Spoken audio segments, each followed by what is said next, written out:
Assalamualaikum warahmatullahi wabarakatuh. Alhamdulillah, wassalatu wassalamu ala rasulillah wa ala alihi wa sahbihi wa man wala. Setiap orang ingin merealisasikan dirinya sebagai orang merdeka, menentukan kebijakan sendiri, mengambil arah keinginan sendiri, tidak menjadi orang suruhan, bukan bawahan, bukan pekerja, tetapi mempekerjakan diri sendiri dan membawa orang lain untuk bekerja dalam usaha dia. Ini bagian dari tijarah, bagian dari sebuah perniagaan yang dianjurkan dalam Islam, kullu bai'in mabrur. Setiap jual beli yang baik, salah satu perbuatan dan amal yang sangat baik. Keinginan ini sering berhadapan dengan penghalang, dengan tembok, tirai yang menghalangi. Saya ingin berusaha, ingin menjadi seorang pengusaha, ingin menjadi seseorang yang menentukan kebijakan sendiri.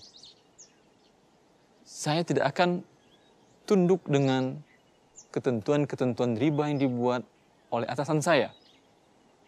Tapi, mana modal saya untuk memulai usaha ini? Yang biasa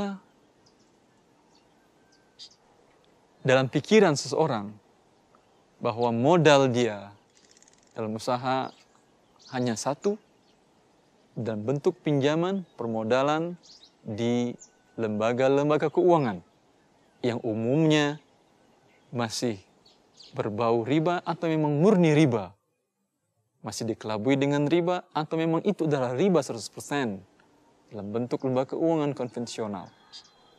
Lalu dikatakan, mana yang syar'i? Mana yang dibolehkan Islam? Dan langkah awal dalam memulai usaha dalam bentuk modal sangat menentukan kelanjutan dari usaha ini. Terbayang oleh Anda bila sebuah usaha dimulai dengan sebuah dosa. Anda ingin mencari rezeki Allah, tetapi rezeki ini diketuk pintunya dan dibuka dengan kunci maksiat kepada Allah dengan meminta permodalan, pinjaman, riba.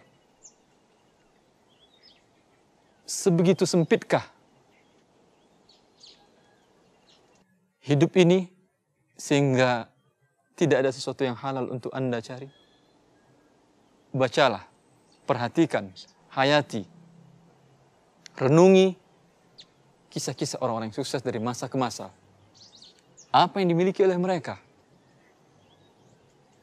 Para sahabat Rasulullah SAW yang berhasil dalam mencari harta, yang pertama mereka miliki adalah al-iman billah, keimanan kepada Allah. Kemudian sifat yang dikatakan oleh Rasulullah SAW, at-tajir as-saduqul amin, ma'an nabiyyin, was-siddiqin, was-syuhada. Bahwa seorang pedagang yang as-saduq al-amin, yang jujur dan dapat dipercaya. Maka sifat dua ini, modal yang paling utama yang ada dalam diri Anda. Sebelum modal materi, modal ini dahulu munculkan dari diri Anda, atau pupuk dan tumbuh kembangkan dalam diri Anda, sehingga dengan modal jujur dan dapat dipercaya ini, Anda bisa mendapatkan modal dalam bentuk materi. Abdurrahman bin Auf radhiyallahu ta'ala an memulai usahanya dari nol. Tidak ada satupun materi, dia datang ke pasar Madinah. Padahal saudaranya menawarkan setengah hartanya, hibah. Tidak perlu dikembalikan. Kalau rugi, kamu usaha tidak ada tanggung jawab konsekuensi, tidak ada konsekuensi apapun juga. Tetapi dia mengatakan, barakallahu laka fi malika wa ahlik. Semoga Allah memberkahi hartamu dan keluargamu. Dulluni ala suq. Tunjukkan aku di mana pasar. Datang ke pasar Madinah berbekal sifat as-sidq wal amanah, jujur dan dapat dipercaya. Beliau memulai membangun bisnisnya, mulai membangun usahanya sehingga menjadi orang yang kaya raya di masa itu. Apa yang beliau lakukan? Dalam beberapa riwayat dikatakan bahwasanya beliau membeli barang dengan cara tidak tunai. Membeli barang dengan cara tidak tunai, kalaulah bukan seorang yang dapat dipercaya dan jujur, orang tidak mau memberikan barang begitu saja dan bayar nanti siapa Anda. Bila Anda orang dikenal, dapat dipercaya dan jujur, silakan. Maka ini yang dimiliki oleh Abdurrahman bin Auf. Dia membeli sebuah barang dengan tidak tunai, kemudian dijual dengan tunai, dan dia telah mendapatkan keuntungan dalam hal ini. Mendapatkan keuntungan dan memulai usahanya dengan berjual beli sampai dalam beberapa saat dia sudah mendapatkan keuntungan sebesar biji kurma emas mahar untuk istrinya, untuk istri dia sebagai maharnya. Yang sampai ketika dia wafat, para ahlu siyar menjelaskan bahwa dia memiliki 3 juta dinar lebih kekayaannya yang dibagi-bagikan kepada ahli warisnya.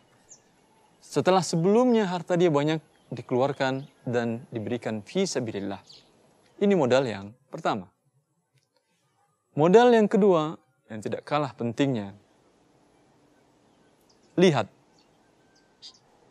apa yang Anda miliki. Rumah, tanah, kendaraan, perabotan, apapun yang Anda miliki, ini bisa menjadi modal utama. Bagaimana caranya? Jual barang-barang ini. Dikatakan kalau saya jual, saya mau tinggal di mana? Mau ini gimana? Bisa. Jual, hidup apakah ala kadarnya, dan lihat orang merintis usaha. Tidak merintis dengan kesenangan dan keenakan serta kenyamanan. Dimulai dari pengorbanan memang. Yang ini Rasulullah SAW ajarkan kepada seorang Ansori. Sebelumnya, sahabat ini sebagai seorang peminta-minta, lalu Rasulullah ajarkan dia cara berusaha, sehingga terbebas dari sifat meminta-minta dan mampu menafkahi keluarganya. Datang kepada Rasulullah SAW, lalu Rasulullah SAW mengatakan kepada dia, apa yang kau miliki di rumahmu? Dia mengatakan, tidak satu pun juga, kecuali 1 helai kain yang lusuh dan 1 kendi yang sudah lama. Kata Rasulullah, bawa 2 barang itu kemari. Dia bawa 2 barang kepada Rasulullah SAW, lalu Rasulullah SAW jual barang ini dengan cara lelang. Man yashtari hadaini? Siapa di antara kalian yang mau membeli 2 barang ini? Sebagian ada yang membeli, saya beli bidirham ya Rasulullah. Rasulullah SAW, siapa yang mau menambah? Ada yang mengatakan, saya beli 2 dirham ya Rasulullah. Maka Rasulullah SAW jual dengan 2 dirham. 1 dirhamnya, beliau suruh sahabat ini membeli makanan untuk keluarganya. 1 dirham lagi, Rasulullah perintahkan dia untuk membeli kapak. Lalu Rasulullah minta agar dia membawa kapak itu kepada Rasulullah SAW. Dan Rasulullah pasangkan tangkainya sendiri dan mengatakan, idhab wahtatib. Pergilah dan cari kayu bakar. Dan jangan datang sebelum 15 hari. Setelah 15 hari dia datang kepada Rasulullah SAW. Kemudian Rasulullah mengatakan, apa yang kau lakukan? Dia mengatakan, aku mencari kayu bakar dan aku jual. Dan sekarang aku telah mendapatkan 10 dirham. Dari modal 2 dirham, sekarang berbuah 10 dirham dalam masa 15 hari. Suatu usaha yang diberkahi oleh Allah Subhanahu wa taala. Maka Rasulullah mengatakan, ini lebih baik bagimu daripada meminta-minta, baik diberikan oleh orang ataupun tidak diberikan oleh orang. Dalam kasus ini yang menjadi pelajaran bagi kita, bahwasanya sangat mudah bagi Rasulullah SAW mengatakan kepada para sahabatnya, wahai sahabat-sahabatku, siapa yang mau memberikan modal kepada saudaramu ini 2 dirham. Siapa yang mau pahala, ini 2 dirham, silahkan berikan modal untuk dia. Baik dalam bentuk pinjaman ataupun hibah. Tapi Rasulullah tidak mengajarkan sahabat ini untuk membiarkan dia larut dalam jiwa tanpa pengorbanan. Maka Rasulullah minta dari dia barang yang paling berharga, yang satu-satunya dimiliki dia, yang ini sudah dijual. Bila tidak serius dia dalam meniti usahanya dia, hilang sudah asetnya yang paling berharga. Dengan demikian dia akan siap dengan pengorbanan ini untuk berusaha keras agar mendapatkan rezeki yang halal di sisi Allah Subhanahu wa taala. Dan ini memang yang terjadi. Maka bila Anda ingin berusaha, siap berkorban di awal dan bertawakallah kepada Allah. Wa may yatawakkal 'ala Allahi fahuwa hasbuh. Siapa yang bertawakal kepada Allah Subhanahu wa taala, maka Allah telah mencukupkan bagi dia. Ini modal yang kedua. Modal yang ketiga, bila Anda temukan qard hasan, suatu hal yang baik. Pinjaman tanpa bunga, suatu hal yang baik. Tapi bila tidak Anda temukan juga, Anda bisa menawarkan jasa untuk musyarakah. Untuk modal dari pihak lain, Anda yang bekerja serta mengelolanya.